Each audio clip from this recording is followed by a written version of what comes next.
Zucchini फल्नेवाला छ, फल्दैछ। यो चाहिँ के रहेछ भने यो एउटा सानो टाउनको बिचमा एउटा चाहिँ कम्युनिटी गार्डन चाहिँ इस्टाब्लिस गरेर राखेको रहेछ। उता टमाटर पनि फलिरहेको थियो होइन। यहाँ चाहिँ तपाईँसँग केही बिरुवा होइन, अब जस्तै केही रोप्न मनपर्छ भने यहाँ ठाउँहरू खाली हुन्छ। यो त पुरै ठाउँ खाली छ।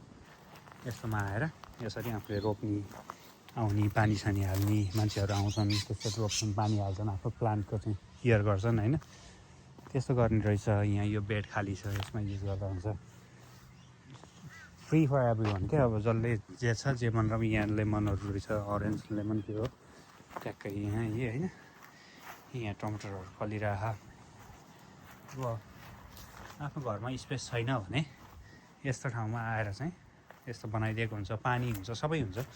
अर्ग्यानिक वेमा गरौँ भन्ने हो भने मजाको ठाउँ बनाइदिएको हुँदैछ। यो कन्सेप्ट चाहिँ मलाई एकदमै दामी लाग्यो। यो कन्सेप्ट चाहिँ सिटीहरूमा होइन, एउटा टाउन मेट्रो अब हुन्छ नि, अब जस्तै नगरपालिका यिनीहरू गाउँपालिकाहरूले इस्टाब्लिस गरिदिनु चाहिँ धेरै राम्रो हुने चाहिँ मैले माने ल।